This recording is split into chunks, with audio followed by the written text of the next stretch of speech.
Bawat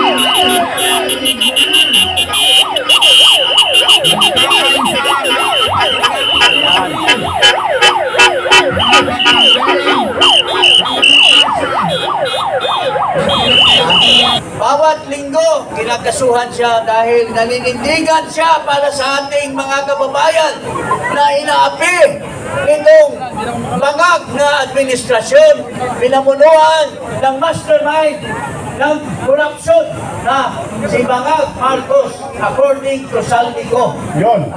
Isang 100 bilyon in-insert, pinasingit din doon sa Bicameral Conference Committee at noong na-implementar na ang Ghost Projects. Sabi ni Saldico, 25 bilyones ang tinanggap ni Marcos Jr. Sumigaw tayo! Umalis ka na, Bangag! Umalis ka na! Lumayas ka na, Marcos! Umalis ka na! Lumayas ka na, Marcos! Sigaw! Sigaw! Kabayan niyo ko, umalis ka na! Lumayas ka na, Marcos! Umalis ka na! Lumayas ka na, Marcos! Umalis ka na! Lumayas ka na, Marcos! Mga kababayan, kahapon, sa illegal na pagpumulong dyan sa Senado, yung kanang protektor ni Bangag, nagpulong at tinanggal nila ang mga legitimate or mga mga legal na mga nag-upo sama sa ating Senate President na si Alan Cayetano. Sa botong 12, nagmaang-maangan sila na nasa legal na paraan sila. Pero base sa ating saligang batas, ang kailangan na mag-conduct ng business sa Senado, kailangan mo na 13 na boto. Pero itong mga walang hiya, lalo na itong ano ba ito siya? Si Mr. Kilay, nabili daw. Nabili daw. Pinatawag ng babae sa Malacanang kasama yung dating aso ni Noynoy Aquino, ni Abnoy, yung si Ochoa. Talagang kinumbinsi nila si Kilay na tumalon sa kanilang parte. Pero kulang pa rin. Hindi pa rin nila nabuo ang 13. Kaya ngayon, andyan ang Blue Ribbon, pinapakinggan ang 18 na Marines para ilahad-lahad ang kumita sa bayaran ng taong bayan na trilyon-trilyon na ninakaw nila sa Ghost Flood Control, mga kababayan.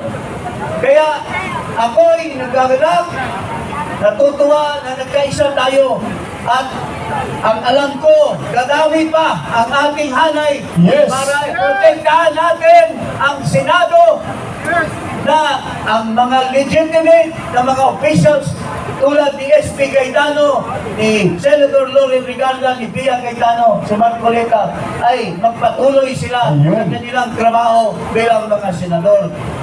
Kontra dito sa mga huwag na mga senador nag-walk out pa at nagsagawa pa ng illegal na assembly kahapon dyan sa Senado. So, mga kababayan, I appeal to you, each one of you, magsama-sama tayo, magkaisampun tayo, at tigilan na natin itong Bangag administration dahil po sobra ng pahirap sa ating bayan. Ano na ba ngayon ang atong ekonomiya, ang ating ekonomiya? Ang dami na naghirap, hirap na hirap tayong bumili ng mga gasolina. Punta tayo sa palengke, sobra-sobra ang taas ng presyo at ang ating inflation maabot na malapit na sa 8%. At ang ating pera ngayon ay parang king coin na pera. Ang ating 62 pesos ay equivalent na ng $1. At ano po ang kahulugan yan? Ang kahulugan yan, kasi wala tayong farm produce sa mga bigas natin ay inaangkat. So bawat angkat, kung ang isang dolyares na gagamitin natin ay halagang 62 pesos, kukunti na lang ang mabibili natin bigas sa karami-raming pesos. Kaya wala nang pag-asa, tataas ng tataas ang ating presyo. Tapos kamakailan lang, naglabas ang social weather station. Wala nang kredibilidad itong bangag na nagmamando dyan sa Malacanang. Bakit po?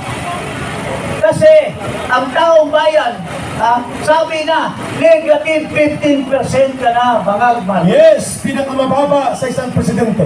Never in the history na wala nang tiwala ang taong bayan dito sa bangag na namumuno pa rin. Tatawa-tawa, yung kanyang bibig ay pagganon-ganon. Oh, hiwi. Wala siyang kaibahan doon sa isang hiwi na miyembro ng akbayan dyan sa Congress. Oo, magkapareho. So, hindi tayo titigil dito. Magkaisa tayo hanggang matapos ang investigasyon ng Blue Ribbon at mapapakita sa taong bayan kung sino yung mga magnanakaw. Lalo na itong napakatakaw na estudyante ng Wanbon University. Kilala mo ba itong Tuta Sen? Itong si Tuta Sen, sabi ng malalaman natin mamaya. Kasi sasabihin ng mga ating mga kaibigan ng mga Marines na nagdala sila ng Congressman Jing Paras. limang maleta. Sir, excuse me. Total, nandito ka na. Habang nandito tayo at nandito kasama ka si Congressman Jing Paras, nagkakatulakan muli sa loob ng Senado. Sapagkat si DILG Secretary John Vic Rimulya nakikialam sa mga partisipasyon ng mga witnesses sa loob ng Senado. Walang iyan. Dapat, Congressman Jing, yung opinion of this dahil pwede ba siyang aristuin sa kanyang pagiging alam? Aaristuin yan because natin! kasi sa ating batas, disturbing the legitimate hearing in the Senate can be arrested by any time. Pwede siyang arrestuin. Ayun, narinig ko. Ang ating Abogado to, abogado. Sergeant at Arms yan sa Senado. Abogado to si Congressman Jing Paras. Oo. Congressman. John Vic Rimulya, aristuin, tuta, pasista. Sabay-sabay tayo. Mga kababayan, sabayan nyo si Eric, nakikipagtulakan si John Vic Rimulya. Dalawang senador na, si Pia Cayetano, nakipagtulakan siya. At ngayon kay Senator Robin Padilla.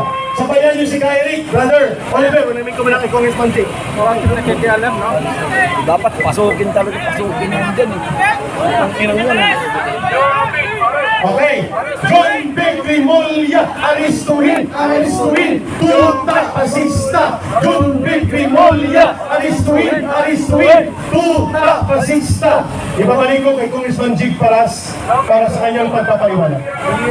Mga kababayan, ang pakiusap ko na lang, titigil tayo dito hanggang hinihikayat natin na darating ang hustisya. Ang hustisya ngayon ay masagawa ng Blue Ribbon Committee yung gawain nila dahil may tutuklasan tayo ng mga maleta na binibigay sa mga kurakot, mga buhaya. So doon po tayo nakatutok at wag tayo umalis hanggang maprotektahan natin ang Blue Ribbon Committee. Payag po ba kayo? Yes! So yun po, mga kababayan, magkaisa po tayo at protektahan natin ang karapatan ng pagtao na magsalita against excesses of government, against kabulastugan nitong pagpapangulo nitong si Bagag Marcos Jr. So, hindi ko na taasin pa ang aking talumpati. Marami pang magsasalita. Ang akin lang ay tayo ay magkaisa bilang isang Pilipino. Sobra na tayong inaapi. Sobra na tayong, tingnan mo ha, mga kaibigan. Kamakailan lang sinabi ni Ombudsman Rimulya na kakasuhan si Jinggoy, kakasuhan si Escudero, kakasuhan si Lamar Muleta. Pero at saka si Villanueva. Ito po ay pananakot. Pero ngayon, dahil binenta ni Escudero, ni Kilay, yung kanyang kaluluwa doon sa babae at saka yung dating tauhan ni Noy Aquino ay bumaliktad. Oh. So ano na ngayon? Ha? Wala nang kaso kay Escudero. Okay?